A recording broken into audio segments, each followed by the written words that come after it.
Welcome to the Daily HiFi Podcast. We do this every Monday, 4 p.m. Pacific, 7 Eastern. My name is Chana. With me, as always, we've got Joe and Aaron. What is going on, fellas? What's up? What's up? Look, I'm Chana. I'm eating. Hey, you, me, and Brad Pitt are part of a very special club. That's right. I heard that he does that on purpose, where he eats on camera to look human, because he's so, alien-like in his looks that he has to. What do you mean? I don't know. Well, go ahead and tell us what you mean when you say that. He's an alien? Oh, he's a good-looking dude. There you go. Naturally good-looking. So he's like, good-looking look dude. at me, guys. I eat, and next thing you know, he'll be like, I don't know. I don't want to go there. Say it. We don't want to get you. All his roles are him going to the bathroom. I'll be happy to get canceled for something good, but not for that. Not for Brad Pitt, an alien. Right? I told you I didn't want to go there. I'd rather. Hey, don't worry. I have some fruit to eat later. Okay, I actually. So he's a handsome McGee. That's what we call him. You guys remember that from I think it was Ice Cube who said in, like, what was that, Jump Street? What was that movie? No. 21 Jump Street? 21 Jump Street? I was like, look at this guy looking all handsome. Handsome McGee. Oh, okay. Handsome McGee. Yeah, so that's what we say. All right, let's see who's in the chat. We got Mr. Tim Perry, Stephen ATT, Junior OG, Michael Squires. I keep on wanting to say squirrels. I don't know why.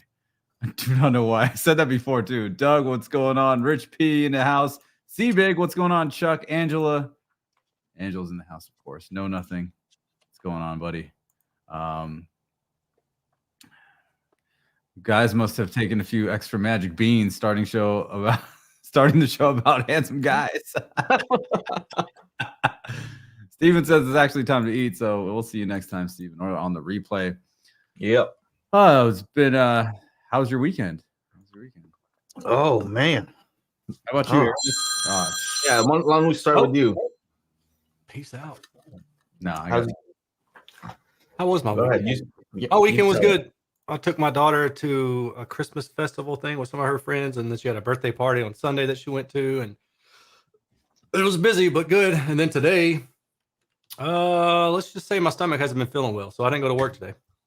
Oh, no. Yeah, I don't know if it's food or something else, man, but it's been bothering me for a couple days now.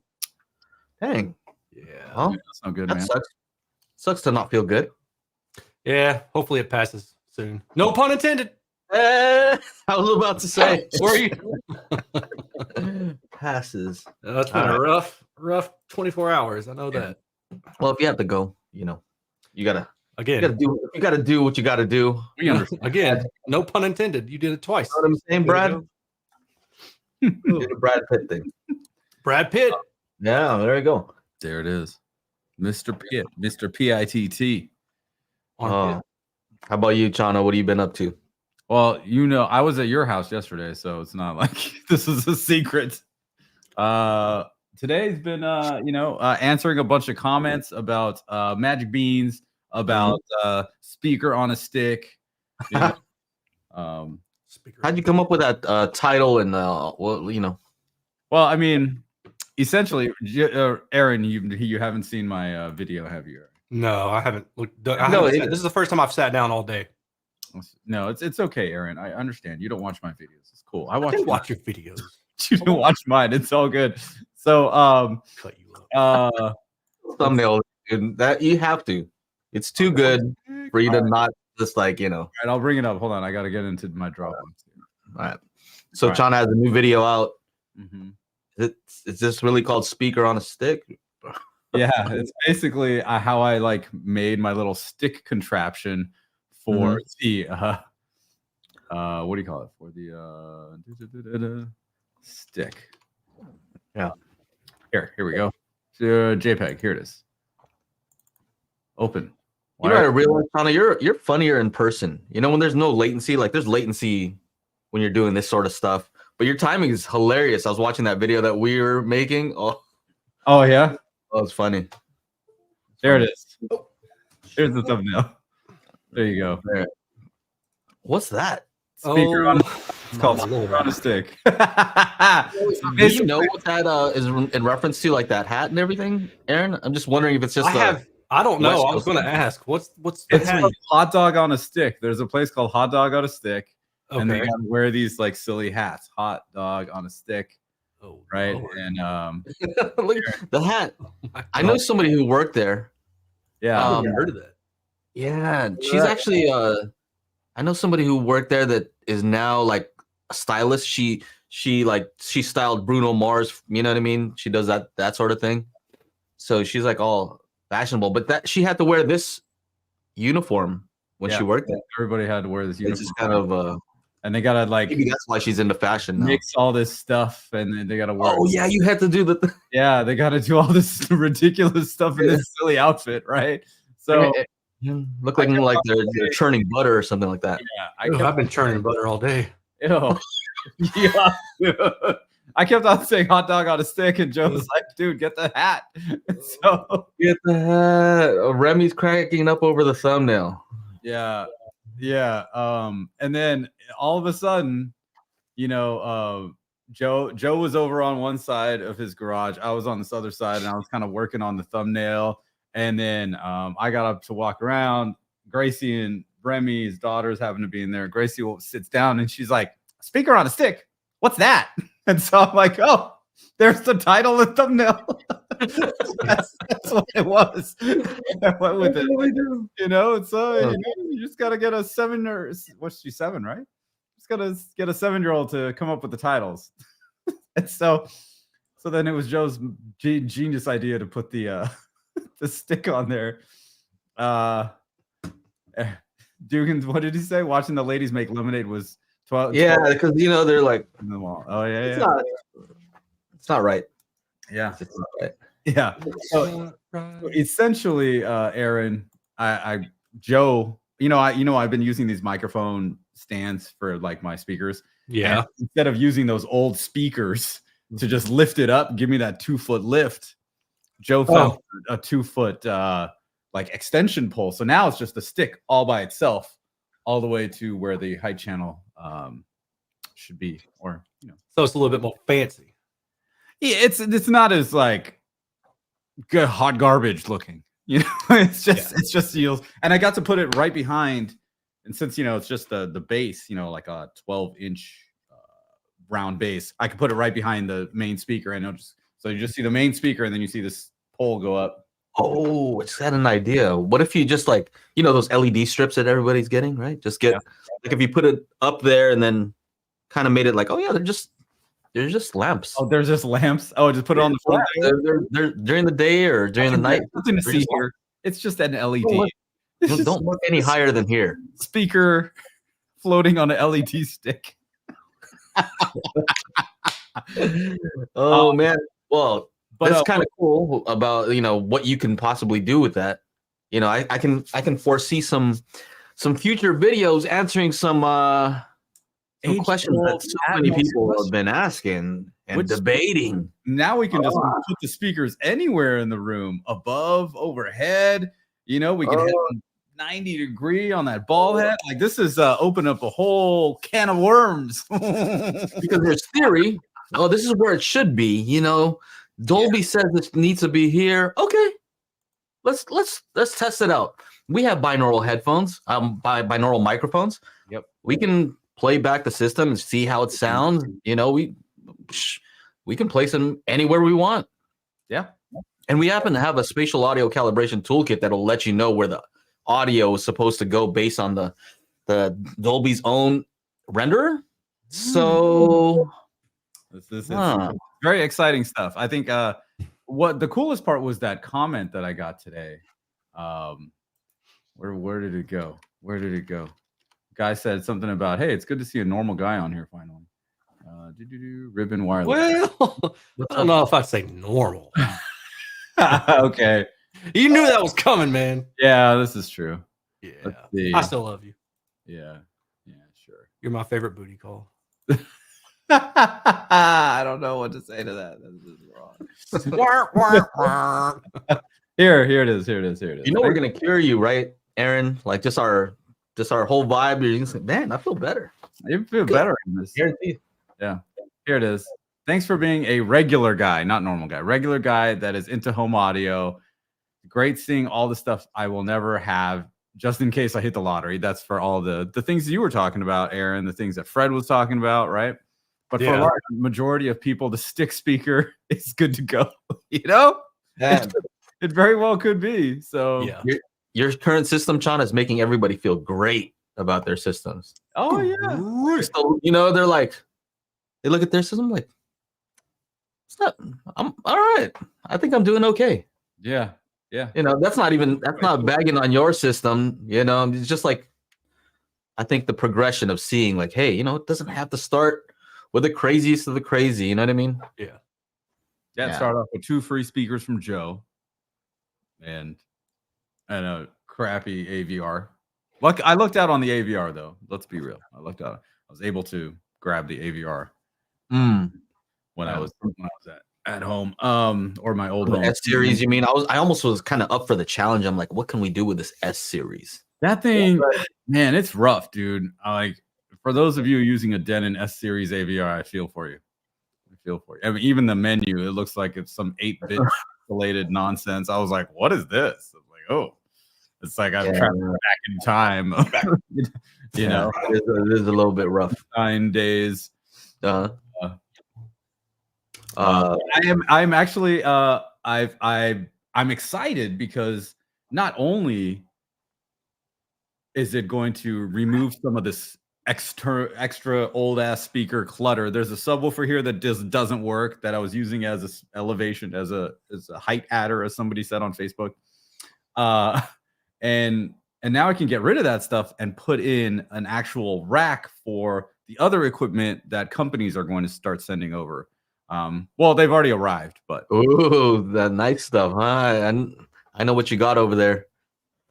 I don't know if you're allowed to say this. I'm excited to hear about all that cool stuff.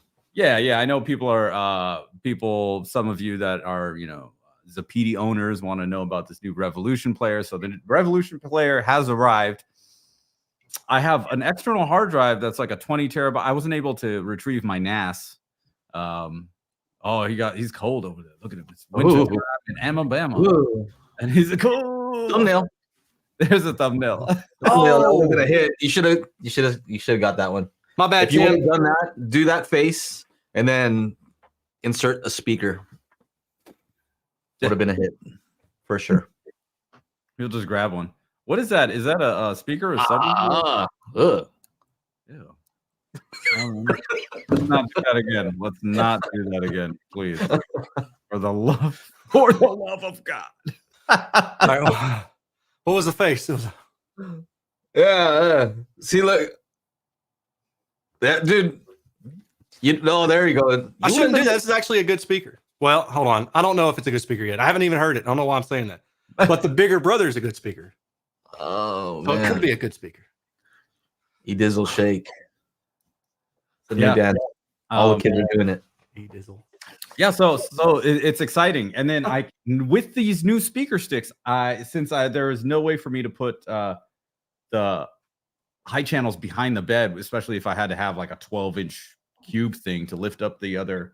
Now I can with the little speaker stick because I just have to move the bed forward like 3-4 inches, and then I can get the speaker stick back behind the bed. Of course, if they're over my head, I'm gonna bring them down before I go to sleep, just in case. Yeah. Just in case I wake up with the speaker landing on my head, you know. So from speakers from speaker stick to Trenov and Kaleidoscape, Mad VR. Is that a good transition? I'm just kidding. We're not going to talk about that. It just look at the contrast in my mind is so funny. Like, it's just so crazy. There's a huge range. Companies are going to be sending over some cool stuff, but right now, I got a LG UBK90 off eBay used for like $85-ish. I got a Harmony remote also. Like it was like that says open box new, which means who knows. All bets are off on what that means. But that thing was like $80 also. And I know Fred was in the after show chat. He's like, but what happens if it doesn't work? I'm like, I don't know, dude. I'm taking a risk. I'm rolling the dice. I'm taking a chance. Like, I'm hoping it works. The Blu-ray player has worked pretty good, and it actually looks like it's in good shape. I was so surprised when it came. I was just like, dude, this looks almost brand new. So, and the thing sells for $250 on brand new on Amazon, and that thing's like from 2016. Like, that's when they started manufacturing that thing. So Apple TV I got on the sale for Black Friday. So that's really all I'm rocking is the Blu-ray player, and I don't have any Blu-rays. All my Blu-rays are still in Mammoth. So I've been using it the only Blu-ray I have is the spatial audio calibration toolkit. This guy here. Oh, and the code earmuffs 15 is still active. I know somebody was asking me if it was earmuffs 15. Rev Slim, I would have given you the LG UBK90, man. I have one in my closet. Oh man, well, let's not talk about what else is in the closet over there. Keep it in the closet. He has a UGK Blu-ray player. UBK. Underground Kings. No. From Houston, Texas. Oh, something else. Thank you though. But yeah, I'll take it. No, I don't need it. It's one of those things. Yeah, give it to Aaron. He'll watch some Atmos. I won't do anything. It'll stay boxed up. Thanks for the super chat over here. Yeah. Ole. Okay. Sorry if I said it incorrectly one of those times. What do you guys think the next generation of speaker placements will be? Speakers in the floor? Yeah, maybe you put your subwoofers there. I don't see why not. In the floor. It makes it. Joe, what do you got behind you? That speaker behind. Sorry, but oh, this is the one that I reviewed a long time ago. It's just a. Is that a subwoofer? No, it's just a little Bluetooth type of a speaker. Oh, okay. All right. Sorry. Yeah. I'm cleaning up and it was there and it looked kind of cool, so I just left it there. Yeah. I know this guy was like all trying to clean up yesterday because little old me was coming by, and then he spent another hour cleaning up. He's like, "Yo, we got to make this look presentable for the video." I'm like, "You could have done. I could have stayed at home for another hour, watched." When we get, I need to write this down because I'm gonna forget. When we get into the Bean Talk, I want to tell you what I watched. Yeah. Next generation of speakers, just real quick while we're at that. Next generation on the floor. You know what? I don't know that that's overly effective. Maybe some near field speakers, some that are somewhat closer to you. Underground. I mean, I would hope that the next trend is actually fewer speakers and line arrays on the sides that you can use to binauralize. Did you make that word up? Binauralize. Yeah, when you go binaural, then it doesn't matter how many channels. You can just make all of them and close to you and far from you. I think that's the next thing. But it's like Ambio, man. Have you played with Ambio? Ambio? You like into that Sennheiser Ambio? Ambio? No. That's the name of a Ambio is the name of a soundbar by. Well, that's interesting. So Ambio Sonics, Ambiophonics. I can't remember which one it is. Google it. I played around with it. There's like an app you can, or a website maybe, something like that I played around with. It's been like 10 or 12 years. Is it the 4 mics? The X? No, it's Ambiphonics. I can't remember what it does. I'll be honest with you. I really don't. Ambisonic, what you're talking about? That might be it, yeah. But it does some like weird phase type stuff. Mm-hmm. Anyway, this made me Ambiphonics. I'm just kind of curious if you played around. Ambiphonics is an interesting thing. They have different order ambisonics. Like basically, the more mics you have, the more accurately you can reproduce a sound field. I don't know what you call it. Yeah, I don't want to pretend like I know. Oh, Joe got me some Christmas presents. Here they are. Oh, dang! Look out! Yeah, exciting. I'm actually about to use one right now. I actually really want that gimbal thing that Joe has. I could legitimately use it, but I'm really trying to not spend money right now. This guy right here? Is this what you're talking about? Yeah. And you know, Chana, like I let him know, hey dude, this thing is awesome. He got one. We used it for the whole Magic Beans video, and of course, he has one is not enough. I mean, Yeah. You know me. I'm techno dad. I got to overdo things. What are you talking about? I got 2 of them. I guess you do have a point. If you're going to be going to CES, it would be handy. Yeah, stuff like that would make perfect sense. Oh my gosh, I like half of me is like, well, I could bring the main camera and the big gimbal and just leave it in the hotel room. Like I brought it. And the cart, dude, did you do the carts, bro? I brought a straight up wagon. I brought a cart with Joe. And then last year with Elon Osborne, I had a cart full of, like a wagon, a big old wagon for like lights and stuff. Now it's going to be easy. It's going to be easy, man. We don't need to do all that nonsense. But yeah. So when you came over, it was so that you could push me to finally make this. Aaron. It's Aaron Dell.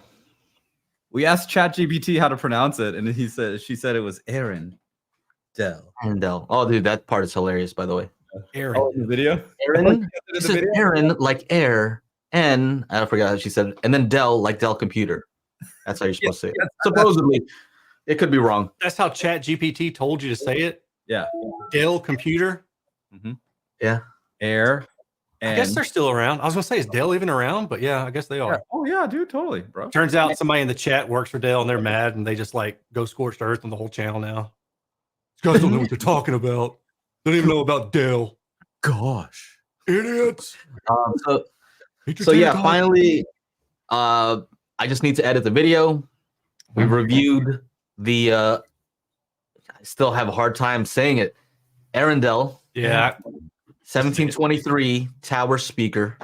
Yes. And I'll leave most of that for the review, but you know what I said was they sent these free for me to review.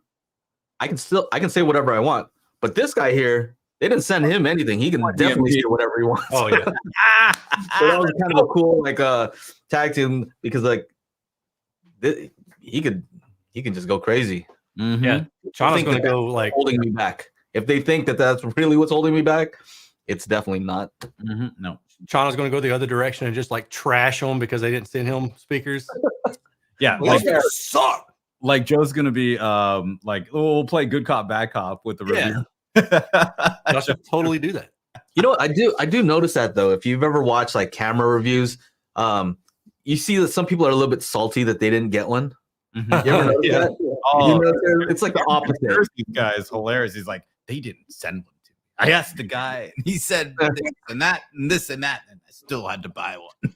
Yeah, they get upset because like they send them out to other reviewers, and then they're like, well, I had to buy mine, and then they're gonna go extra hard on it. You know what I mean? Yeah. I guess that's okay.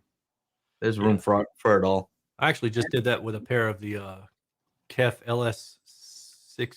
Yeah, LS60. Oh. So my hope, so here's the deal. I bought them from a retailer that I could send them back to, but I don't like doing that. And my hope is that I can find somebody around here that will buy them at a somewhat discounted price, and that the video will do well enough to help offset that, and then I'll at least break even that way. That's my hope. So that's a horrible business strategy, man. No, it's terrible. I mean, I could send them back. I can say if all else fails, I can send them back. But I really don't like doing that because I just don't like doing it. Yeah, especially when it's a smaller company. Yeah. You're like, oh, no. Yeah, I don't want to do that. Like a few bucks extra. Sorry about the restocking. I know. Mm-hmm. Yep. I would almost rather be like, I'll give you $300 and let me rent that from you for a couple weeks. Yeah, I could probably do that. And if so, the LS60 I'm thinking is probably going to be pretty good. I mean, I've seen the spin already for it, so I have an idea from the manufacturer what the spin looks like. It's probably going to be pretty good. So Jeff doesn't really make bad stuff, right? They really don't. I haven't seen it in the higher end stuff. Yeah, dude, this thing's heavy though. It's like, I mean, for a tower speaker as slim as it is, it's like 70 pounds.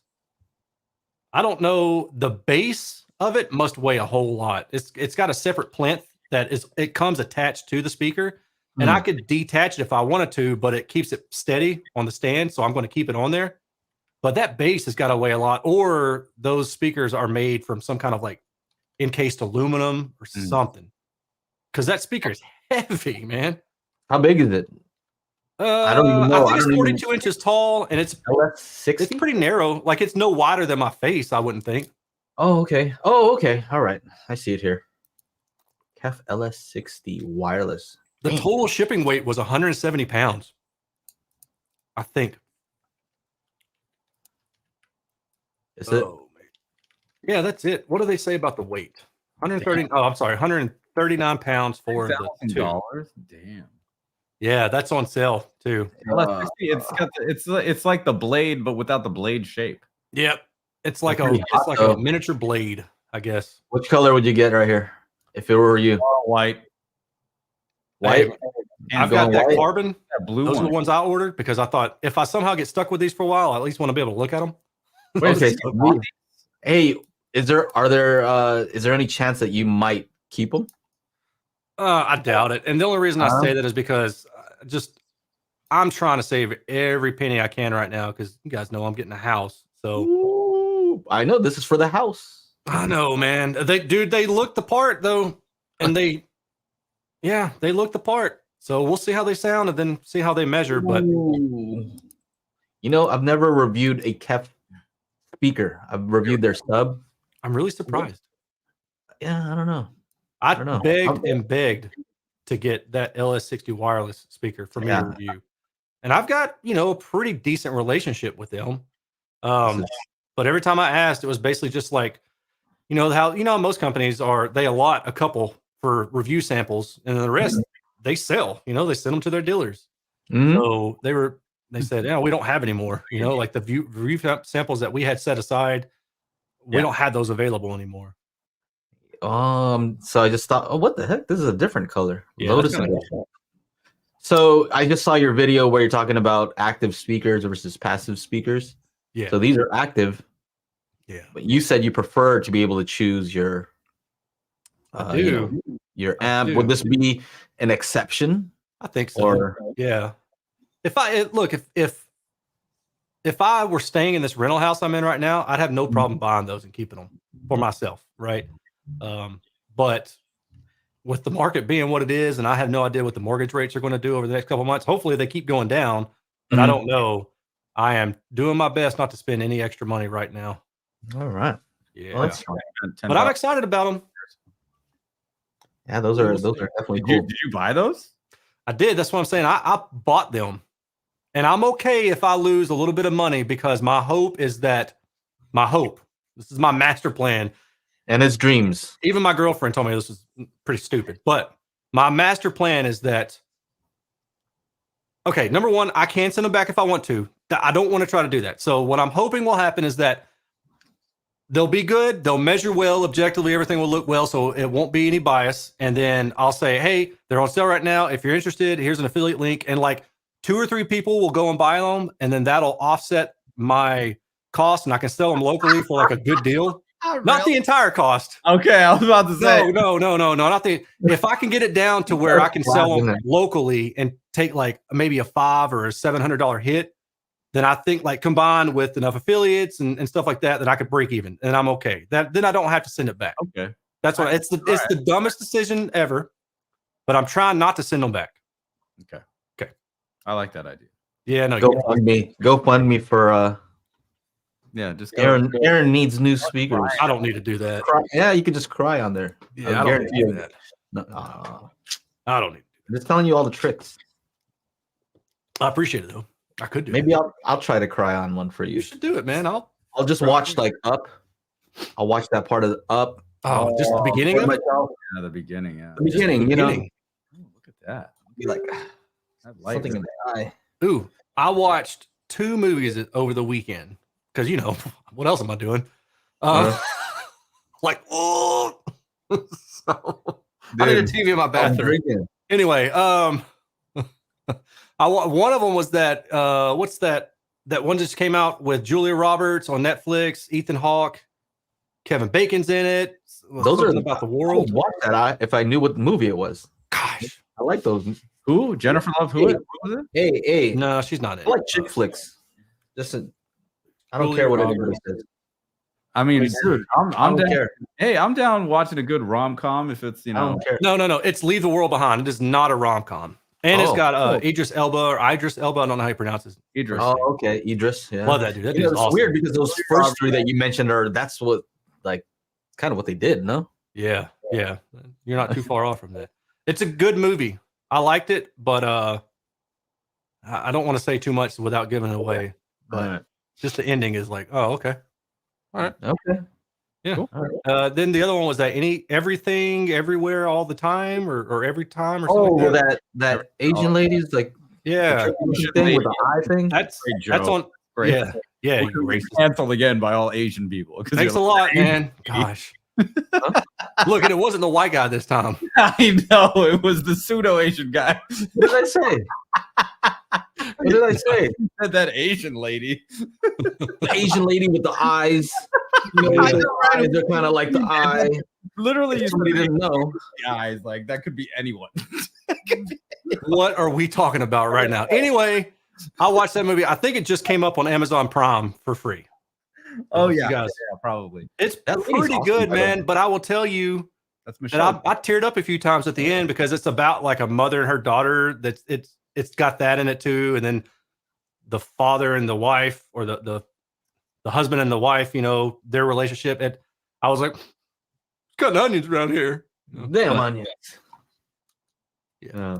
Probably wouldn't watch those movies again, but if you're looking for something to entertain you for a couple hours over the holiday break, they're worth your while. All right. Yeah, that lady's cool. Isn't she the one who used to do all her own stunts and stuff like that?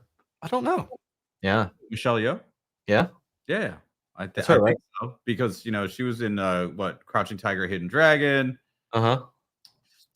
She's from the old school. Angela got it right. Has the people with the lives and the house house on the street. Yeah, there it goes.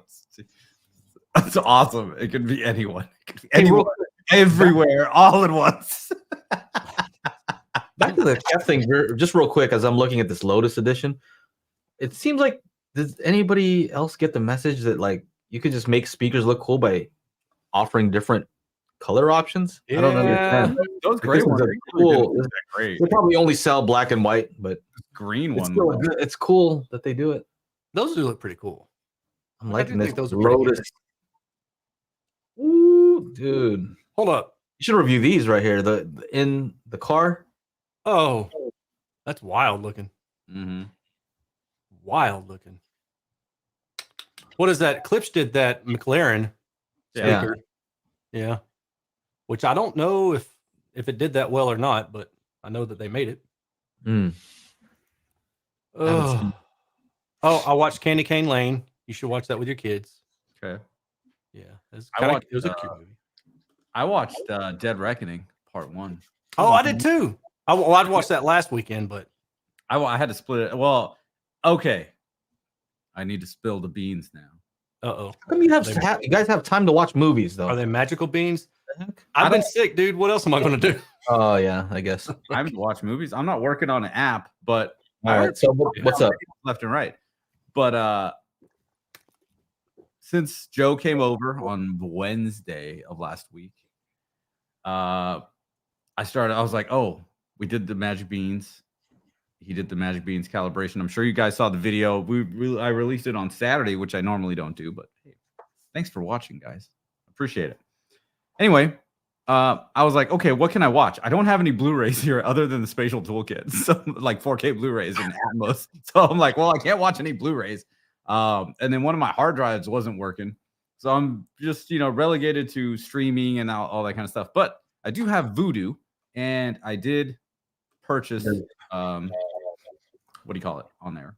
Dead Reckoning, and I gotta say, man, it's pretty awesome. The action sequences are pretty awesome, pretty insane, and I was cranking it, and man, this system was just rocking. And sometimes I forget that there's other people in the house. So like during the daytime, like it's cool to like just blast it because nobody's here. But at night, I'm like, oh wait, it's like 8:30. I gotta like not because it shakes the crap out of It does shake. the other side of the house, like with these subs, which is pretty wild. It's pretty wild, man. I'm pretty stoked about it. So yeah, it took me a few sittings, but I did get through the movie because it's like 3 hours long, 2 hours 40 or something like that. Yeah, it was a pretty decent. I did the same thing. I broke it up over, I think, 2 days.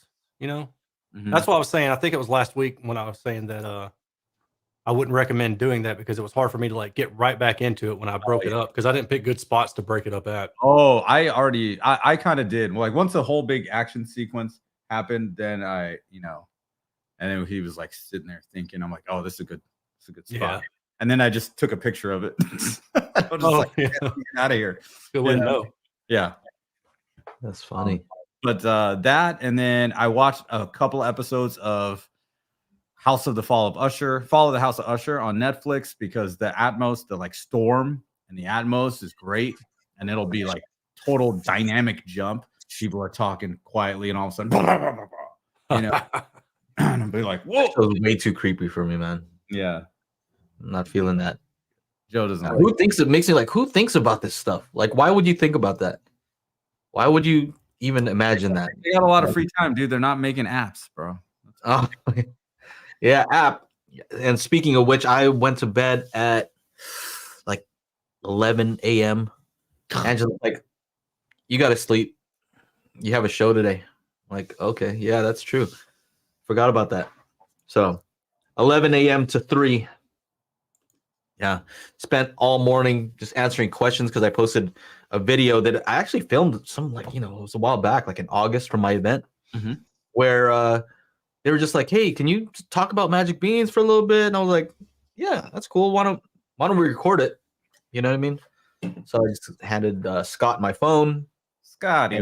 Yeah, that's why the audio is not so hot because pretty much from the phone. But yeah, I was just kind of impromptu, just explaining the app. It's progressed a lot since then. So when I look at the old footage, I'm like, oh man, that's how Lisa looked. That's crazy. But yeah, I kind of explained how it worked, and I've been pretty much answering people's comments all morning because people are very confused about like, what do you mean? What do you mean? Like, what's the target curve? What is the target curve? And I'm like, the point of the app is to figure out the target curve. They're like, right. Yeah, so what target curve did you program into it? I'm like, hold on a second. There's a disconnect here. Oh man, that analogy with the flying a plane. Like, I think you did really well with that. Like breaking it down, like the plane is supposed to fly forward, but then there's all this wind and all this turbulence, which is like the room imparting it. Like it was kind of very tricky. I was racking my brain to think, what's a simple way to explain this? I was talking to people and they were kind of getting confused as to like the target curve and what's the end goal of the system. And so I kind of came up with an analogy that I think might work. And it was just like a bowling analogy, right? So the bowling analogy would be like, I want to get a strike. Like you're trying to knock all the pins down, right? Yeah. So you have one speaker, one guy who throws the ball straight, right? He throws straight. So he's aiming for the center target, right? That's what he's aiming for. He aims for the center target. Ball goes straight, hits the center pin. All of them go down. Congratulations. You have another guy who maybe he curves. He likes to put some spin on that thing. That and the guy is the speaker, right? The person throwing it. You can't aim for the same center target, right? If he does, he's gonna go in the gutter, right? He has to aim for a different target to get the same goal, to achieve the same goal of knocking all the pins down. And I think that's where people are confused. It is very confusing. You have to have an understanding of psychoacoustics for it to make sense. And it's that people think, here's what I've found out. And I used to think this too. So don't be ashamed if this is what you think. People think that if you set the same target curve, regardless of the room, if you measure at your listening position and you set any particular curve, right? Then that means that what you're going to hear is going to be the same, right? Because the microphone measured it at your main listening position, it's exactly the same. You go into a completely different room, different speakers, and you make it measure the same at your main listening position. That means that you hear it the same. And I think that's the disconnect. Have you experienced that, Aaron? Have you had to explain that to people? Yeah, so it's interesting. Somebody just replied to one of my videos today asking me about target curves, and I'm kind of wondering, like, is it had anything to do with your videos? They said, "What do you consider a target curve?" Basically, I'm trying to summarize here. Oh my God, not this guy. It's the guy I was probably responding to all day. UK Spawn or something like that. UK Audio Spawn or something. Yep. Is it really him? I swear to you. Oh, that's funny. I figured, I was like, there's got to be a reason he's asking, because it didn't have anything to do with my video. And I said, like, is there a reason that you're asking? He said he was just wondering. But I kind of just explained that, when you use the term target curve, I'm assuming that you're talking about whatever response that you're targeting for the main listening position, like your in-seated position or whatever. But then I also said, but don't make the mistake of thinking that every target curve is for every speaker, because there is no single curve for different types of speakers. Right. I agree with that 100%. And what I was arguing with him about was just because he's saying, no, what it is what you're doing is a correction curve. It's not a target curve. I'm like, but they imply one another. If I create a set of correction filters, that's how I create the target curve. Yeah. I mean, I don't remember what video it was. I want to say it was my flat versus flat video where I was saying that I don't use a generic curve to EQ the response for a speaker in the room. I let the speaker dictate the curve. And the assumption is that you've chosen a speaker that you already like, right? Because directivity is the biggest factor in this, If you have a flat on-axis response of two different speakers, but one is more narrow than the other one, then, or the directivity is flat with one and it's not with the other one, then you're going to have a different in-seated response. And if you try to make them the same, then you're going to color the response. They're not going to sound the same. They may measure the same in the main listening position, but they're not going to sound the same, period. And a lot of people don't understand that, which I get it. It's kind of complicated when you don't have the knowledge of measuring speakers. I didn't get it probably until a few years ago. Car audio actually is what I learned it from. Yeah, it's psychoacoustics, and it's counterintuitive.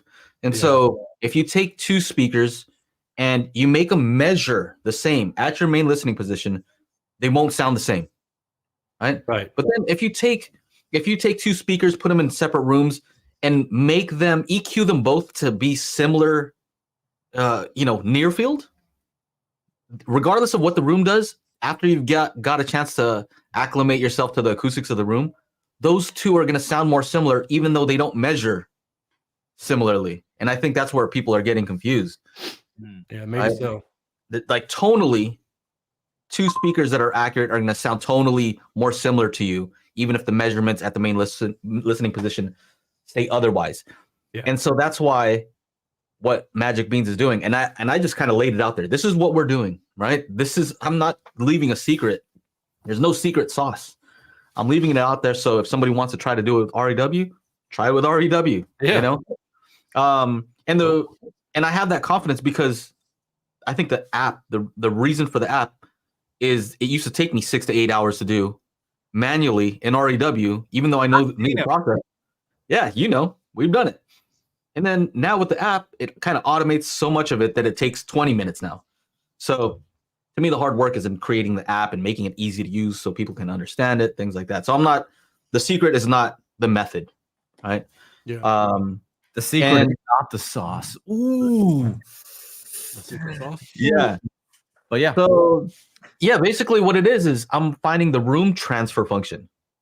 And I wasn't sure if people would understand what that means. That's why I'm like trying to figure out different ways to say that. But if I do a near field moving mic measurement of the speaker, main listening position measurement of the speaker. Now I understand the room's transfer function, right?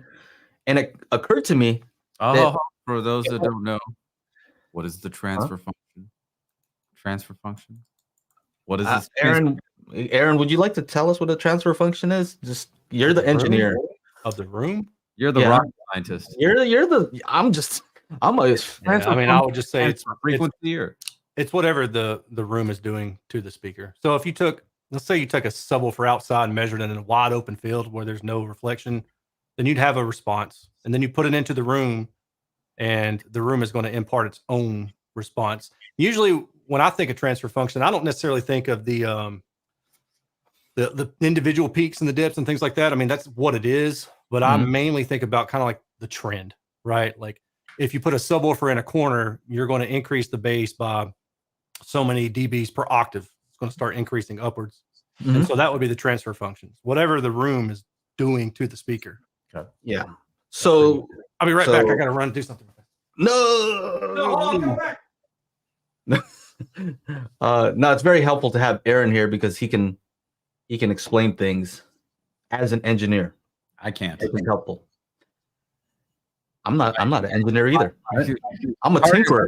I just mess around with stuff. I try stuff. I measure, Look at what I said. Target curve. Yo, it's your personalized curve for your room and equipment to optimal listening experience. There it is.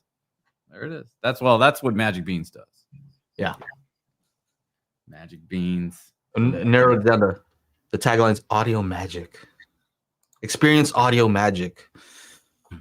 Just roll with it. You made it up. I'm like, let's just roll with it. Let's do that. Magic Beans audio. You said something about how do I get that magic wand? So I keep going on this whole magic thing, the setup for the microphone. Yeah. With the little selfie stick and shock mount. It's great. Scruff Kingman, he asked transfer function in normal words, room response. I mean, I coined my own term just because I was like, man, how do I explain a room transfer function so that most people would understand that? And I came up with RSS, room sound signature. I know RSS is RSS feed, I understand, but so I just made that up. The room sound signature. What is it doing, right? And it's also dependent on your listening position. So what the room does when you're in the corner is going to be different from what your room does to the sound if you're in a null, right? So the room sound signature is what I kind of came up with. But so Aaron, we're talking about room transfer function. I said that I kind of made up the term room sound signature to help people understand that it is also location dependent where you're sitting in relation to that room. If you're talking about a measurement, like what is the sub doing when it's in the corner and I'm here in the null? Yeah. Okay. So it pertains to a specific location. But what happens, let's say if I take a measurement of a speaker outside, which I don't do. I'm not doing it outside, but just for example, you take a speaker outside, you measure it, and then you put it in the room, measure it your main listening position, and it changes the sound in some way. Now we can say, okay, this is the room's transfer function. This is what it did to the sound. This is how it changed the sound, right? Now, here's where it gets kind of interesting. What I realized is if I take that measurement of how the speaker measures at the main listening position, and then I make the target the change in sound, if I make the target response the transfer function, so I aim for the main listening position response to match the transfer function.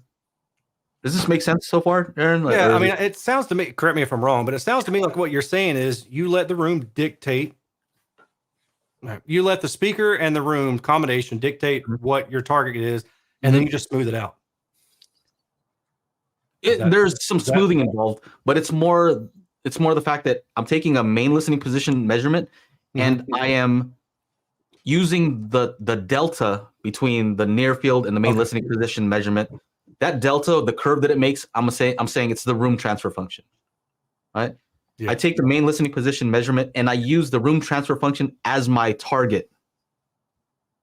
I call that the true target, right? We're talking about house curves. I think that's what I would consider the true house curve. The actual, your house does this to the sound, right? So if I make that my target, what I realize is what that ends up doing to the near field response of the speaker is it makes it flat. Generally, like, you know, there are some differences, because if it was only if I only wanted to flatten the response of the speaker, then I would take the near field measurement of it and then I'd do the inverse, and then that makes it flat. You know, that's the simplistic way to do it. And you could do that. You could do that if you're just like, hey, I just want to do something real quick. You can do that and you don't have to take any main listening position measurements. But I've found that by taking into account main listening position, it does other things to the bass, because you're able to capture the bass in the main listening position. You know, if you don't take that into account, then you can only correct like what the speaker's doing over there. But the bass is different. The bass, you do need to account for what it's doing in the main listening position. So by going and doing the making the target the transfer function for each speaker, right? I was just like, man, why hasn't somebody done this? Why aren't we using that as a target and in essence flattening out the speaker's response also? You know, don't say anything of it. I mean, essentially, you're getting with the multiple. You got your near field and you got the MLP. It's like you're gathering more information to make a better educated guess on what needs to be done, right? Right? Yeah. Now the computer knows, wait, this is what the speaker can do. When you take the main listening position measurement, you're like, okay, that's the same speaker. So that means the room is doing something. So now you're just kind of like, I don't know, magic beans it. So you'd be like, okay, so this is what's actually happening to the room. And then you add another curve to correct it so that the sound coming out of the speaker is relatively flat at the main listening position for each speaker. Right? Is that to be specific? We're saying, all right, here's what the room did. Is this answering dude's question? HiFi. We will definitely do that. But just to say, kind of clarify, is we're taking the response of that speaker and making the target for that speaker whatever the transfer function is, right? As a target. You're trying to do that, set that as a target. And by doing that, you're flattening the near field response of the speaker. And that's why I keep saying over and over, like, I trust the method, right? Because the research has shown time and time again that people prefer a speaker that is neutral, right? That's the preference. Of course, off-axis response, we want it to be smooth off-axis response. But by taking a main listening position measurement and near field, it kind of inherently tells us some characteristics about the directivity of that speaker also. It's just baked into that. And it tells us about the transition region is baked into that information. So that's what I thought was so just simple. It's a simple thing. That's why I'm like, why would I keep that a secret? You know what I mean? Yeah. Because anybody can take measurements. It's just that when you try to do that, like the actual act of doing that, taking those measurements, doing the calculation in REW, exporting a target curve, making that target curve the new target, and making the correction filters, that's for one speaker. You know what I mean? So the fact that the app does it very quickly and automatically is, to me, that's the secret, right? Making it simple, making it easy to do, and automatic. Yeah, what do you call it? Answer this question. Can you run through? Thank you for the super chat, High Finest. Can you run through the concept of the target curve again? And by the way, $10 super chat, so thank you. Can you run through the concept of the target curve again? Are you saying if it measures the same, it'll still sound different in two different rooms? I think that's where everyone's confused. Yes, and I'll tell you why that happens. A microphone is not the same as your brain and two ears. This is Floyd Tool 101. Right? Dr. Tool 101. Say that two ears and a brain is not the same as a microphone. And I'm trying to simplify, the entire idea. And it's just basically that when you go into a room what you end up doing is you start to understand the acoustics of the room. You hear how the room affects the sound. A microphone does not do that, right? It only takes a measurement, right? But we're adapting to the room. Our expectations of how stuff should sound adapts to the room. So if we go outside, we know that sounds different. And if I talk to Chana while we're outside, he sounds different than if he's, in this, small room. It sounds different. He sounds different. And so my understanding is that if I play a speaker outside, the speaker will sound different than if I put that speaker into this room. Right? And what my brain can do is I can subtract that. I can subtract that from in my brain and say, I know what the room does. That speaker measures differently now, but everything measures differently in here. If I measure my voice, it'll measure differently in here than if I, say something outside. That's the room's transfer function. That's what we can take into account. What is the room doing to the sound? And so the confusing part is just that they will measure different and sound similar. That's the confusing part. Hopefully that answers the question. Or, just made it more confusing. Let me know. Ask more questions. That's what Joe likes to do. So I spent all morning responding to people who had kind of a similar question. And the reason I did that was sorry.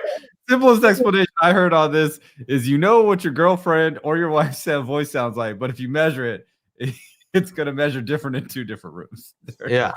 Is that an explanation? That's just saying the same thing, except you swapped out girlfriend's voice for target curve or speaker, I should say. Yeah. I spent all morning responding to these questions, partially because I want people to understand, but also for myself. I need to be able to explain this as simply as possible. So I'm like, the more questions these people have, the more analogies they try to make to understand what it's doing, and me having to go and try to go through their analogy, maybe it's gonna help me figure out a way to make it simplified. Yeah. Or I'm gonna go on ChatGPT and be like, explain to a 5-year-old. Blah, blah, blah. Yeah, do that all the time. Target. Oh man, I wish, dude, you got to put a paper up somewhere so that the ChatGPT can crawl through the paperwork, and then boom, you can ask it. Explain to a 5-year-old how True Target by Match Beans audio works. And boom, is them, and frame it, and you can have ChatGPT frame it as an airplane flight or a Oh, you could totally do that. So sometimes the analogies are weird though. I don't know, man. That one was kind of rough to follow. That guy that messaged you, Aaron, he kept talking about a marksman and he's aiming for a target. He's just he wanted me to say that True Target is not the correct name for it. I'm like, it's the correct name. I made the app. I know what it's doing. The point is to create target curves. How is it not the right thing? No, it's a correction curve. I'm like, they're inherently the same. They're interchangeable almost, right? I can export a target curve to multi-QX, and it'll give me a response. Or I can import filters, and that will give me the target response. I mean, I don't know. Anyway, he kept talking about a marksman and hitting a target, and it kind of made me think about this thing we're talking about from a different point of view. The point of view of the microphone, right? The microphone is a marksman that can only shoot straight, right? Mm-hmm. He only shoots straight, but he always hits a target every time. Right. Ideal conditions, microphone always hits a target. Right. And then you have a human who's like, he's variable. Sometimes he misses. He's pretty good. But then if you look and you you start shooting a bow and arrow, let's just say, in windy conditions, right? The wind is blowing a certain direction, and the microphone only shoots straight, right? So it's aiming at the bullseye, but then it's off. It's off by 30 degrees, right? Mm-hmm. Because the wind blew it. It doesn't make any adjustments at all. But that's good. That's good that it doesn't make any adjustments, because now we can tell that, it's the wind. The wind blew it. The thing always hits a target, but because it couldn't, we know that it was external factors that made it miss, and by this many degrees, right? Versus if you take the human who does it, well, he's gonna make adjustments, right? He's gonna maybe he's gonna have to aim in a different spot, aim for a different target because he's like, okay, I can feel the wind is doing this.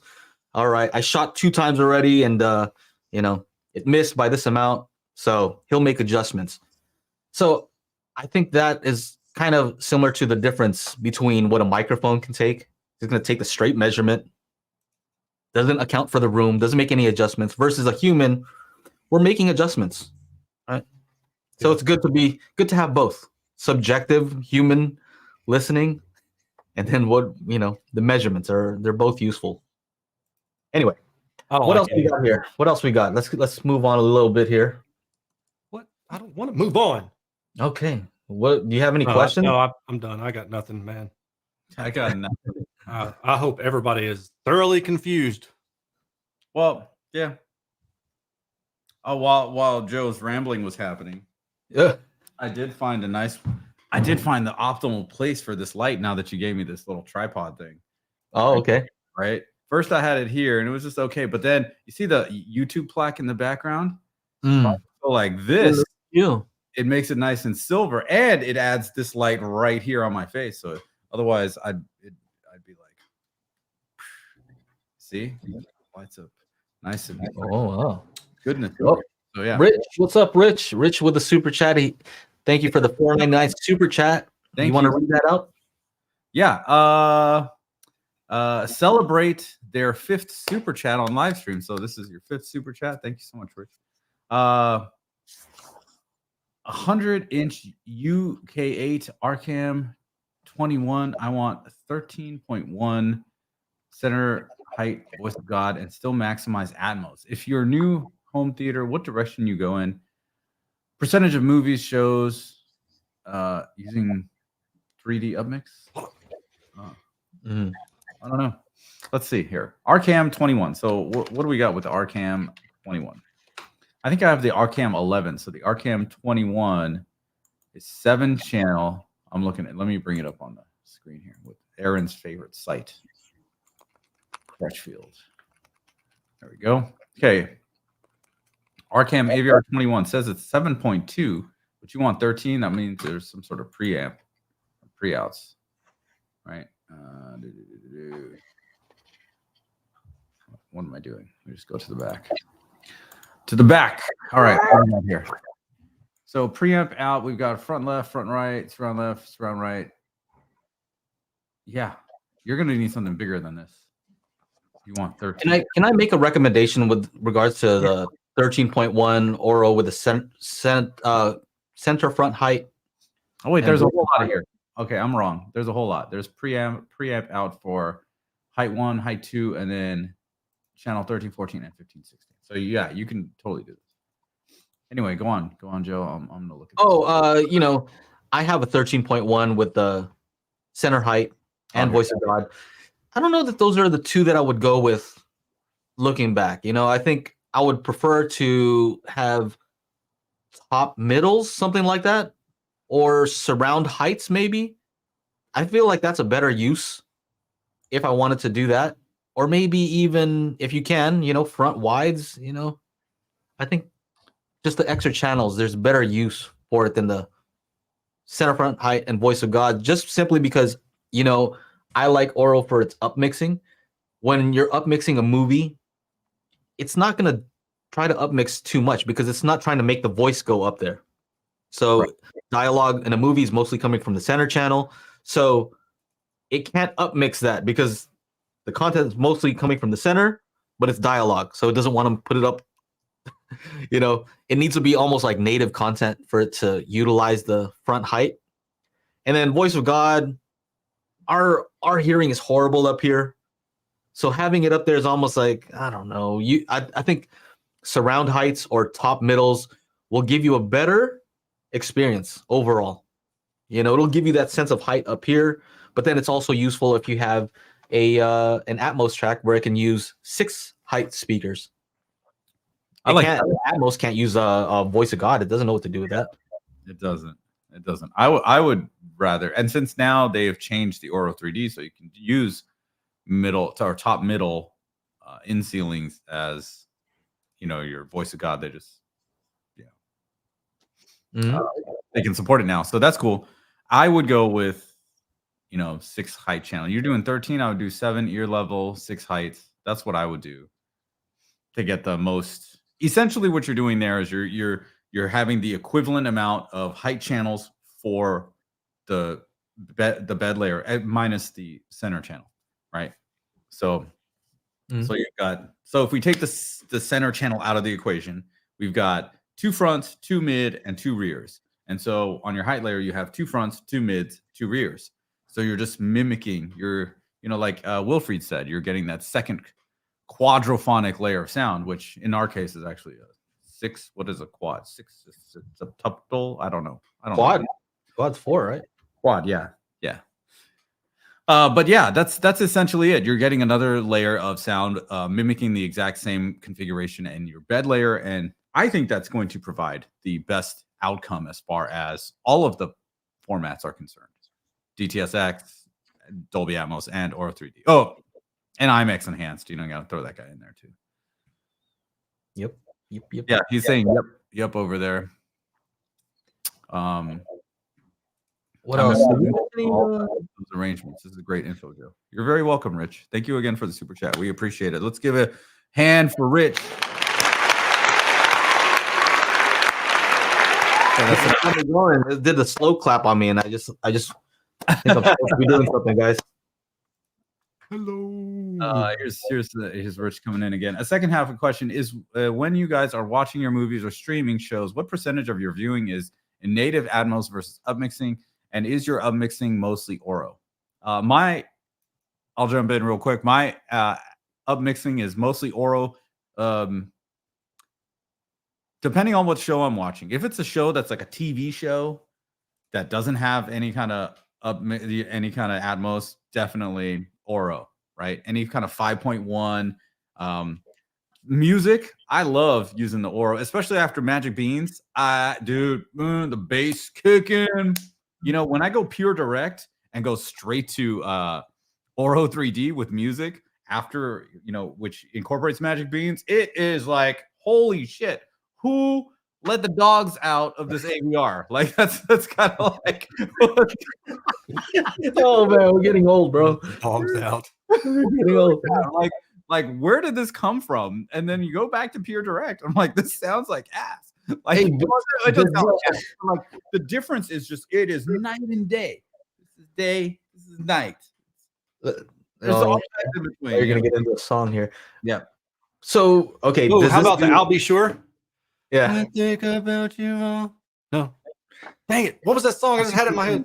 Day and night. And day.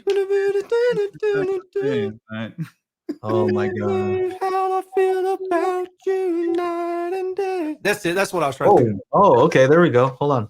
There it is. Add to playlist. I'll Be Sure. I think that was his name, right?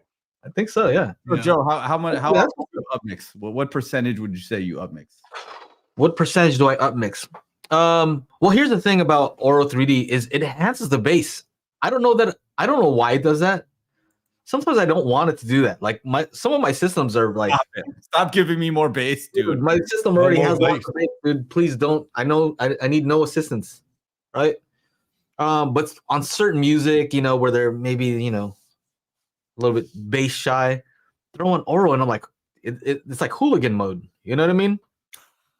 Hooligan on the bass, and then when you go back from that, you're like, oh man, what happened to the bass? So I understand that it's more bass, and sometimes I just like more bass. If I were mixing some of these tracks that I'm listening to, I'd be like, dude, I'm crank up that bass, bro. What's wrong with you guys? So I think that's part of it, but also the spatial aspect. So to answer the question, for music, music enjoyment, if I'm just kind of just listening, not critically, I like it. If I'm really like, okay, what is this track doing? How's stuff panned? And if it was made for stereo, it's better to listen in stereo to see what's actually happening, right? No upmixing at all. But for most TV, YouTube is not, it can handle up to 5.1, but very few people are making anything in 5.1 on YouTube. Thing is mono most of the time. I'm like, it can help. It helps with that because it really, I don't know what it does to the center, to be honest. Even though I analyzed it, I didn't realize like it's doing something where it's kind of like drawing everything to the center, maybe using still some of the left and right speakers, but it doesn't sound like what is that? Stereo spread? Is that what it's called? Center spread on Dolby Surround Upmixer. It's not that where it's just making it across all the speakers. It's really like, I don't know what it's doing to the center, but it sounds better with Auro 3D, and it sounds like it almost, I don't know what it's doing. You know, I like what it's doing basically. What percentage of that? So most music, most TV, and then for movies, if it's in Atmos, I give Atmos a chance. I just say, all we are saying is give Atmos a chance. Oh, I give it a chance. I'm like, if it's not, I'll watch a few, I let it get to the action scenes. And if it's not popping off by that time, I'm like, all right, that's it. I'm switching it over. I was impressed by the Atmos track for Dead Reckoning, and those the car chase scenes and all kinds of stuff's happening in that. Dude, they did a great job. Yeah, they did a great job on that. So for sure, like Dune, right? We use that in your video where I calibrated your system. Oh. There's no need for any upmixing of Auro. What's up? You turn it, you're like, oh, dude, we turned it up. What's happening? So normally I'd be at like -10. Joe saw me turn it up to like -3. He's like, whoa. I'm like, yeah, let's check it out. It's like when I go test drive a car, and it's supposed to have some good pickup. What's going on with Aaron? He's like, we're talking about Auro and Atmos, and got it. He's just like straight. I'm listening, but I don't know what y'all talking about. Yeah. And as soon as I did take that car onto the on ramp, dude, I floor it, bro. That's what you're supposed to do on a test drive. So I was test driving it out, and man, yeah, and that was just from streaming too. That was just from streaming. So, since I don't have my Blu-ray discs or my Zapedi or my NAS or anything like that, it's hard. I'm like, man, I feel like I just need to start looking into streaming some more because I don't have all of that gear or all that equipment. All that was kind of left in my old home. So, yeah, dude, it's pretty good. There's going to be stuff that you don't want to upmix. Right. So the percentage on, let's say, a movie, I think that maybe is what he's asking. I stream, right? I usually use Disney Plus, Netflix, streaming services. I know, right? Sorry. Not everybody. But for the most part, it's just the convenience. And I would say I probably upmix like 90% of the time. I give every single native Atmos track a chance. Maybe 20% of the time I'll use Atmos at most. But my guess is really like, 20%. Maybe 20% Atmos, and then the rest I end up just wanting to upmix. Yeah. Anyway, other people may be different though. All right, what else we got? Hey Rich, if you want a list of this stuff, ask Reverend Slim here in the chat. He will give you a list of Atmos tracks that you guys need to hear, native Atmos, because he doesn't have an extensive list. Yeah, he doesn't like Auro a whole lot, but so he knows exactly. He says you mix destroying heathens. See, exactly. It's a good time. This guy's awesome. Reverend Slim is awesome. Yeah, he's the best. I have him testing Magic Beans right now, and the reason is because I know he's going to be harsh. Like, just tell me all the bad things. I don't need anybody to be nice about it. You know what I mean? Just tell me the bad things, please. Yeah. That's more helpful to me. Yeah. For somebody to actually use it, try it, and say, hey, this is not working, or this sounds kind of weird over here. That's what I want to hear, right? It helps me fix any issues. What I don't like is when people are in the comments saying, oh, this and that. Like, dude, I know for a fact you don't have it. I know that's a fact. I know who has it. But when people don't try things and they have opinions about it, it's kind of like, okay, Mr. Kaleidoscope. That's me. Gotcha. All right. Let's see. Magic Beans. It makes your speakers roll like the dude, but not on Shabbos. We don't roll on Shabbos. Okay, that's great. What is that? What is that? That was the movie you said you haven't watched yet. Okay, so fill me in. What does that mean? They don't roll on Shabbos, dude. That's no on Sunday. No Sunday. It does everything, but not on Sunday, bro. He doesn't bowl on Shabbos. Right? Oh, okay. All right.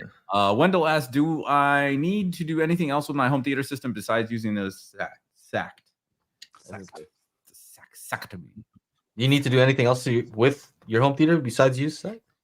I mean, you could go Magic Beans whenever it's available. Yeah. Remember, Wendell, to sign up for the beta. Mm-hmm. Joe. Showandtell.com/MB. Yeah. Come on, Joe. What are we doing, bro? Let's stop. Oh yeah, there it is. It's not. There.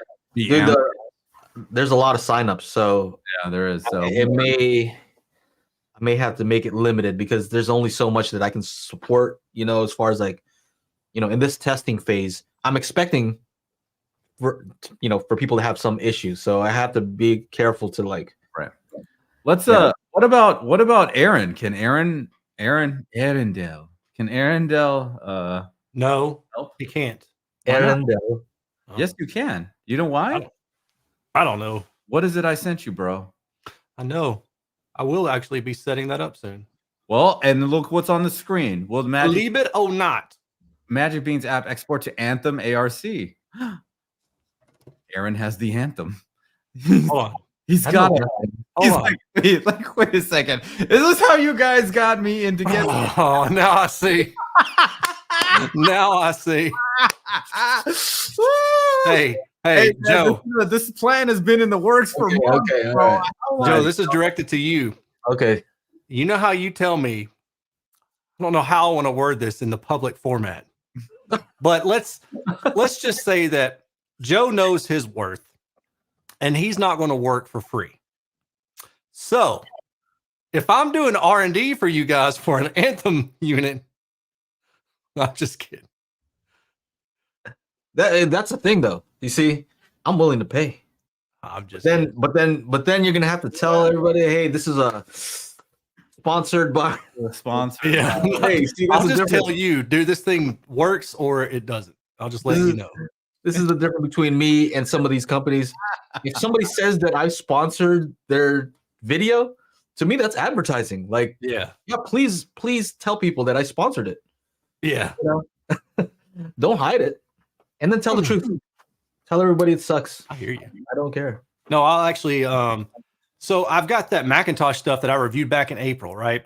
And I sent them a link. I said, hey, I'm done reviewing this. I'm ready to send it back, but are you guys interested in selling it or willing to sell it? Because I've already got it. Do you offer some kind of like discount price? Because I want to buy it if the price is right. And I mean, I won't get into prices, but they offered me a not like, oh my God, discount, but it was a pretty dang good discount. And if they had replied back to me in April, I probably would have bought it. But the dude emailed me this morning. He said, hey, we're doing some end of year cleanup and it seems I overlooked your email. I was like, yeah, you did. He's like, are you still interested? And I was like, I mean, I am, but I probably can't afford it now. And he emailed me back, the price again. And I was just like, yeah, I was like, I'll send it back to you. So I'll be sending all that stuff back soon. I'm sad, but it had to go at some point. I just can't afford to keep Macintosh stuff around. I would like to, but so did it improve your life? Did it like make all your dreams come true? The fact that you could turn it on, saw the light, like was it did. Yeah. The best part about it was somebody would say, how much power do my speakers need? And I would be like, well, at 10 feet away, it's about 45 watts. So I just watched the meters. On average, about 45 watts. Okay, so you had the meters. So when we always talk about like, how much power are we really using?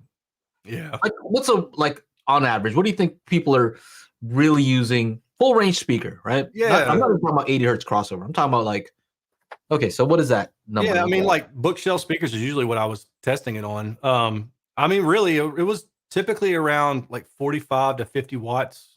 Usually is where I would see it at my output levels at about 10 feet away.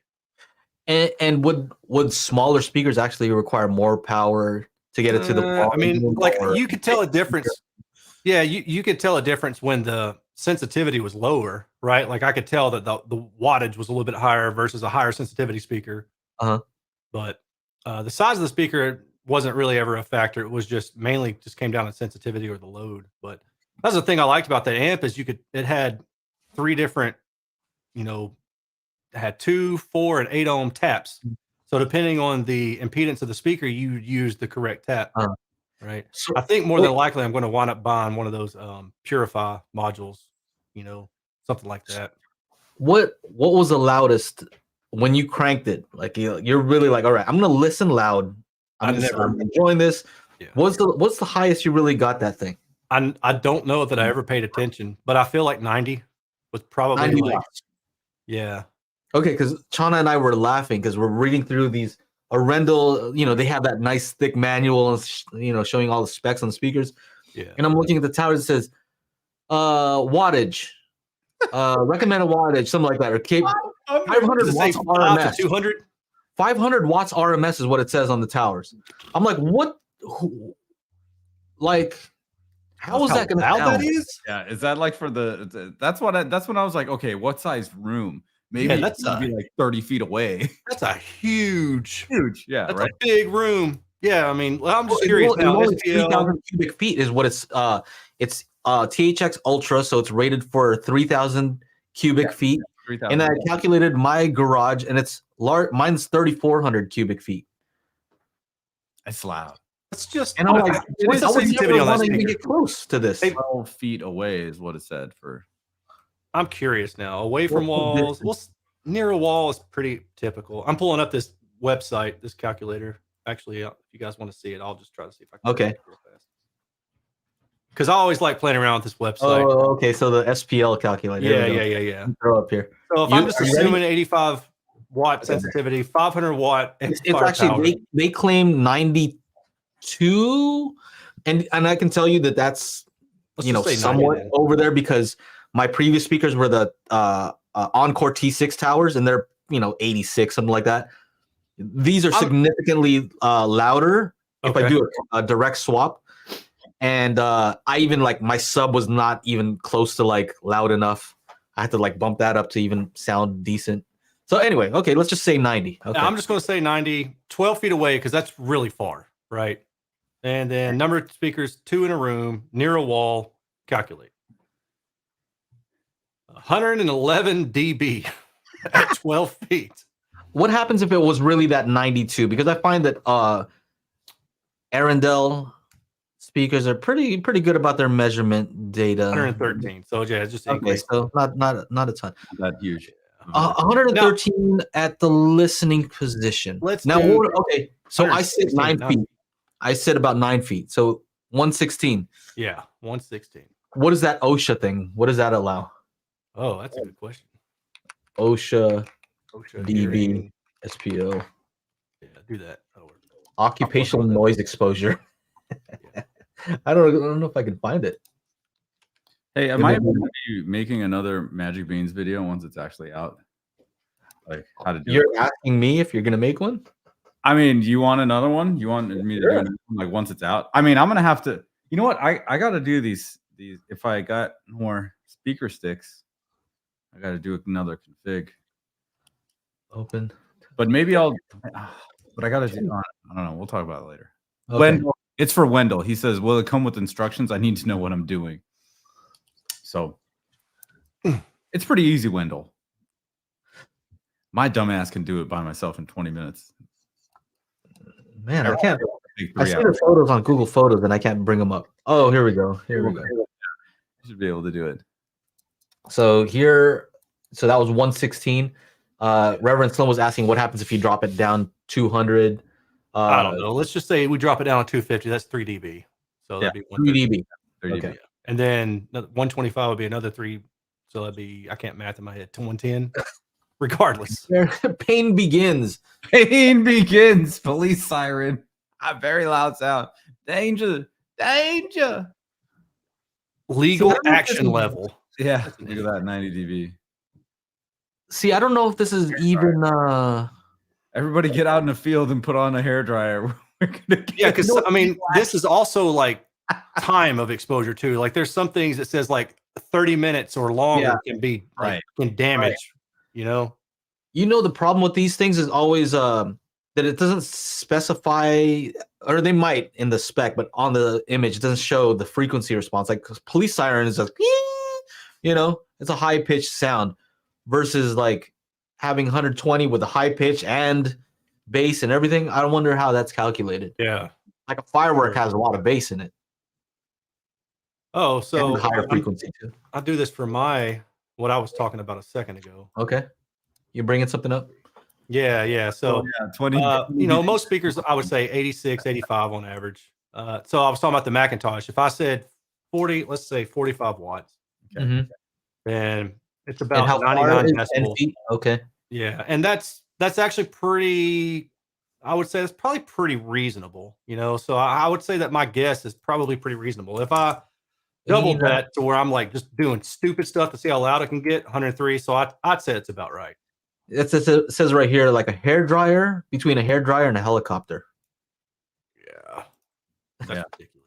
So that 500 watts though is starting to get to like silly loud levels. Yeah, I don't know. I would. You know, that loud. You probably have to wear hearing protection. That can't be. That's got to be like. Well, I don't know. I don't know how they're specing it, but there's long term and then there's short term, like dynamic crest factor, things like that. You know, to me that would matter more. If you're listening at 80 decibels and then you have a dynamic peak come in that has 20 decibels, can that speaker do it? And then you have the amplifier power to do that. That's the other thing. Oh, yeah, there's other stuff. Neosh and OSHA. I don't know about this stuff. All I know is 500 watts is ridiculous. That level of loud is. I love that I can say, my speakers can handle 500 watts. Dude, that's cool. That's a cool number. Yeah, that's like the amplifier. That's too loud. Like, what are you talking about? Like when sometimes like, okay, you go to this trade show, right? Will Klein is like, I'm like, Will, how much power we run into these Stradivari GT? Yeah. He's like, oh, you know, about 500-600 watts. You know, it's a good healthy amount of. I just started laughing. I'm like 500 to 600 watts. Bro, yeah, that's ridiculous. like, really?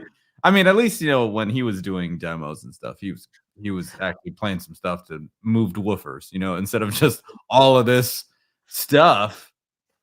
You know, and it's just they're just like. You know, elevator music or what? Yeah.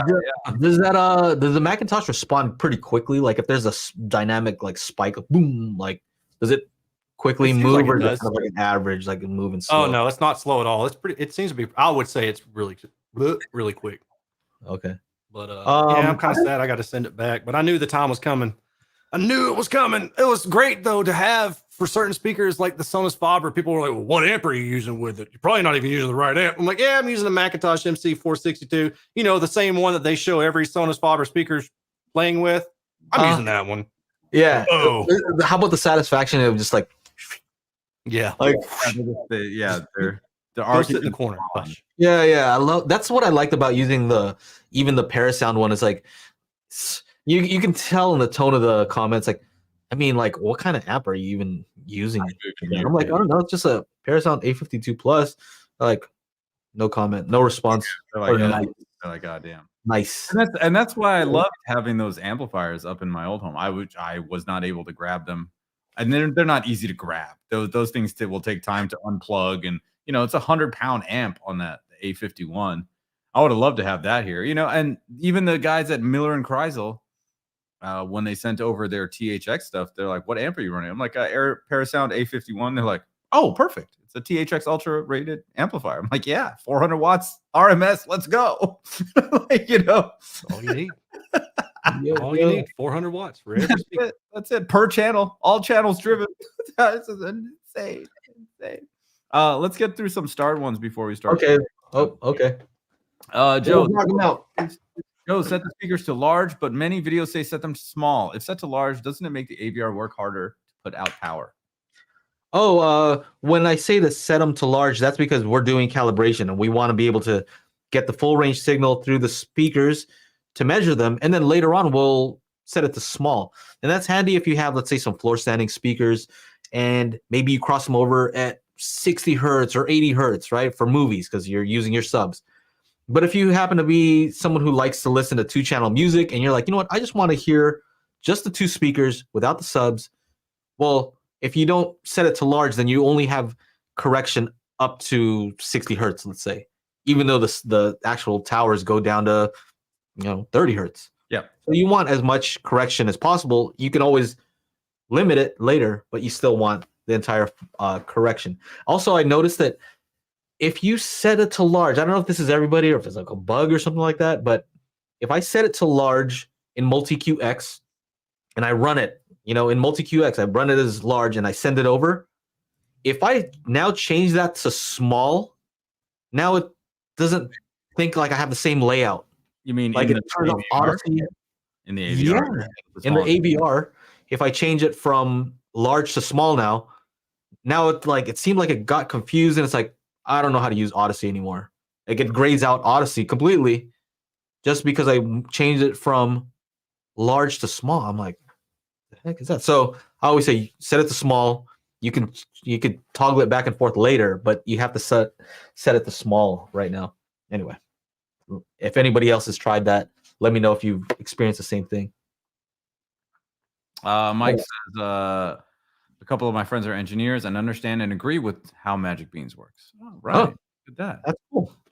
I think everyone should watch the tutorial on Chana's system. Well said explanation on Magic Beans. All right. People are excited for the app. I definitely need to make another video though, because that old one was just an impromptu presentation, right? Just making stuff up on the fly. I need to make a video to explain how it works, make it nice and professional and easy to understand. What's up, Daniel? Hope you're doing well, man. Will the Magic Beans app work on the mini DSP? For sure. 2x4, 2x4 HD. We can set it so that it applies the filters to the output stage, or we can do where you can import half on the input and the output so you can double your number of PEQs. We got you covered if you're using a mini DSP. Sweet. Any experience with the ELAC Unify 2.0? I was thinking of replacing my ELAC Debut 2.0 left, right, and making my Debut 2.0 surrounds instead. Think that's enough of an upgrade. I didn't love the Unify above the original one. Like the Unify 2.0 and Unify reference, like the reference towers are cool. I didn't love those bookshelf ones. The 2.0, they had some weird issue where something would kind of vibrate on them, right? A little resonance that you'd hear only if you turned it up really loud. I think you could fix it by doing something to it. But I know that the ELAC that seems to get high ratings is usually that ELAC Debut reference, I think. You've reviewed that, right, Aaron? ELAC Debut reference? Yeah, DBR62. I mean, that's a good one. Yeah, it's a good. I think that's probably one of the better ones, kind of like in that price range. So has a high preference score too, if you're into that sort of thing. I think it does. Yeah, I don't recall, but yeah, it's up there. Like when I see it ranked, on the top, you see like Genelec, Neumann, SVS Ultra is pretty up there, surprisingly.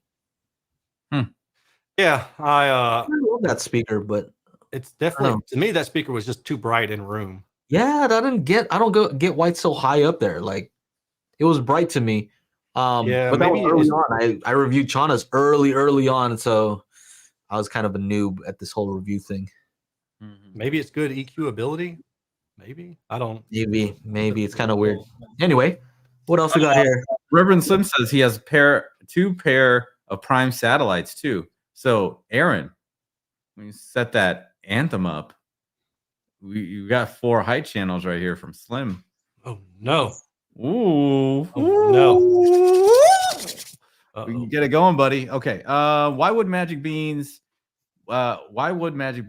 take longer on REW? Okay, so I can explain it like simply. In REW, you have to, for each speaker, keep in mind this is each speaker. So you'd play pink noise, right? Press play, generate the tone. Then you have to go over there and click on RTA, press record, start the moving mic measurement, stop record, hit current. You can tell by the fact that I have it memorized how many times I've done this. Hit current, and then you're going to do that for every single speaker. But if you're getting plugged in via HDMI and you don't have the spatial audio calibration toolkit, well, you can't access the height speakers. You can only access 7 ear level speakers in the sub, right?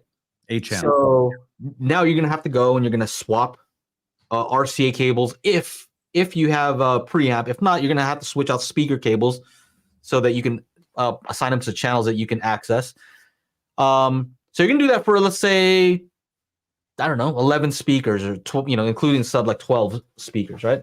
That's only the near field measurement. Now you're going to do the same thing, all those buttons that I just said for the main listening position measurement, right?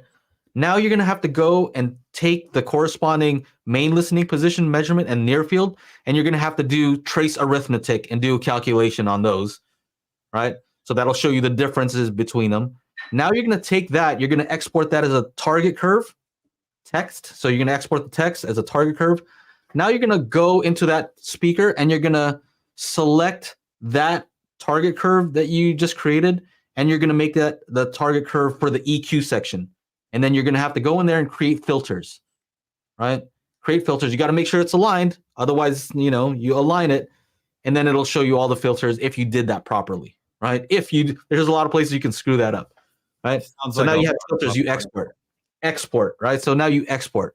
Congratulations, you have one filter for one speaker. Yeah, you know how fast the app does it, 10, right? The 10 filters per speaker, and then just did it like in an instant. Yeah. And Right. and also you have to consider that you have to align all these things. If you don't align it, then it doesn't work out. Everything can be So off. that entire process multiplied, and then the fact that you may have gotten something wrong. You know what I mean? By doing all those things. Oh shoot, I forgot to set the You know how many times that happened? Like it should be crossed over here. that happens so many times because there's all these settings I got to click. I got to export the sound for the disc. Then I got to go over here and encode it, or bring it to a different computer, encode it over here, encode the audio, encode the video, then bring it back over here, and then do this capture, then line everything up, and then export it, go back to the other computer. And if I don't have any one of those settings clicked properly, something's messed up. And then what happened? I'm like, what happened? There was a whole, like, it takes me like 8 or 9 hours to get like 16 files done. 8 or 9 hours to get, and then I did all those 16 files, and what happened? They're all wrong. I'm like, oh God, I got to do all of this all over again. Like, it was just, it was one of those things where it's just like, man. So yeah, the app makes it a lot easier, and it's more foolproof than anything. Not foolproof, foolproof. Get it? Jed asked quickly, have I decided on the price? Missed the first 20 minutes. I have not decided on a specific price, but $100 million. I will say it's going to be I think it's going to be a fair price. So just to let you know how I'm determining the price is not going to be based on, it took me this long to do, and blah, blah, blah. Or, this is what people are willing to pay. I don't think that's a good way to do pricing. The best way, I think, to do pricing is, what is your next best alternative? If you don't want to use mine, then what are you going to use? Well, I'll just forget that. I'm going to use the built-in one that comes with my AVR. Okay, cool. That comes for free, right? All right. I need to upgrade to Dirac to get that. Okay, well, that's an alternative. But the question is, like, what's your next best alternative? So I want to make it competitive so that when you look at the two, you're like, that's my alternatives to get this. And you know what? I think what I want to do is I want to get Magic Beans and Multi-QX, or Magic Beans and Dirac. That's not a small amount of money. So I'm thinking about it. We'll see. I also, psychologically, I'm just giving you guys, I'm telling you everything, right? Psychologically, if you put it too low, the value of it looks low, right? It just looks like, it must not be worth anything, that little garbage. So anyway, that's my thought process behind the pricing. I'm going to have to see what happens, what the competition is, what's your next best alternative, things like that. And then we'll see what people are willing to pay. And then when the first reviews come out, they'll let you know, hey, this thing was too expensive, not worth it. Or, dude, totally worth it. Because how many people complain that our toolkit is too expensive, right? Mm-hmm. But then after they get it, what's like, oh, dude, this is the best $100 I've spent. Yeah, this $100 will make the biggest difference than anything else I could have bought for my AVR or Right. theater. Yeah. Let's get through this and then we gotta go, man. Are you guys going to CES and checking out the $150 Sphere experience for 15-minute show? I have no idea what it's talking about, Scruff. I'll be at CES though, so I don't think I'm going to go to that thing. But who knows? It's Vegas. I might bump into the owner of the Sphere and be like, "Yo, I'm Techno Dad," and then he'll be like, "Yeah, you should come to this Sphere experience for free." Okay, cool. Who knows? Yeah, Strange happened. That's the LA thing, right? Is the Sphere the LA? What is the Sphere? The Sphere. The thing we talked about in Vegas, right? The big. Oh, Sphere. it's in Vegas? Yeah. I thought that was in LA. Okay. Oh, all right. no. That's in Vegas. Yeah. Okay. 150 million LEDs on the outside or something. Yeah. That thing's crazy. It's pretty wild. It's like Brennan got a $900 million loss because like all the electricity or something. Yeah. Wow. I saw some article about that. It's pretty bad. Wow, that's crazy. Let's see here. The term we're getting into target curve is confusing. It's like demographic. It's what you are looking for. But if you don't know what you're looking for, there is no target. Okay, so I'll tell you what the target is. The target is to make your speaker as close to an ideal speaker as physically possible, right? There's going to be limitations. Maybe your speaker can't take a certain amount of EQ. Maybe the directivity is not good and you shouldn't EQ it. But we're going to try our best to make that respond like an ideal speaker as much as possible. And whatever that ideal speaker would do in your room while you're sitting in your listening position, that becomes the target curve. You see how that's related, right? We're targeting a flat near field response of a speaker. I don't know what your room does. So I need to know also what your room does to that speaker to tell you what the target is. There it is. Okay. Who is that? Scruff. I think people are confused on how you reach the optimal target. There has to be some methodology behind direct, multi-Q, X, etc. I kind of just answered that, right? Yeah. I think that's it. Everything else is kind of the same thing. Yeah. Sounds good. We'll see you guys next week. Or yeah, hold on. When is Christmas? Oh, is that on a Monday? Oh, it is. Oh, yeah, that's what I was just thinking. Yeah, we'll probably not see you on. We won't see you on not that Monday at least. What's up? We might make a post. You know. Oh, what about so then? That means I'm gonna be busy on Christmas. New Year's Day is the following week. Oh yeah, that's right. I don't have a clue what I'm doing yet. We're not gonna see you guys till like 2024 probably. We're gonna say that lame joke. See you next year. That's a leg slapper. Where did that go? Oh, you gotta say it right though, bro. You gotta say it right. They're like, see you next year. You know what we haven't done that makes me think of that is like in April, we haven't done, the next time we see you, it's gonna be May. We haven't done that. Oh, Angela sends that every year. I love that. I love that thing. See how much better you feel after talking with us. You probably feel great. May. What are you gonna do? Yeah. Okay. So, join the crew. We're gonna jump into the after show. Go to crew.dailyhifi.com. Hey, Aaron, I can see you moving, bro.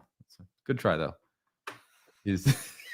I swallowed. I was like, "No, my Adam's apple." No, what it was, Aaron, is like you moved ever so slightly to the right. I was just like, "Oh, you moved." That's how that looks like it hurts. Wait, what are you doing there, Joe? I was gonna sneeze.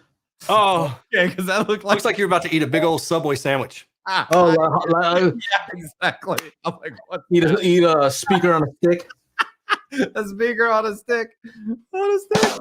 Woo! All right, see you guys. Dailyhifi.com, become a member, and then we'll have access to our silliness that happens at the after show, which we're about to jump into. Of course, we have merch. If you guys like merch and want to support the channel, or you guys like hats and other. And here's one that's not on there, but you know. Ooh, that's a good one. We got to get that on there. Go to shop.dailyhifi.com for the merch. And then if you like to listen to podcasts and not watch them, go to anchor.fm/dailyhifi for the podcast audio version. Now, if you're watching on YouTube and you are watching the replay, and I'm surprised you actually made it all the way through, but hey, good for you. Come join the fun Mondays, 4 p.m. Pacific, 7 Eastern here on the Daily HiFi YouTube channel, youtube.com/@dailyhifi. My name is Chana. On behalf of myself, Joe, and Mr. Aaron, we'll see you guys next week. Eat Dizzle. Meow.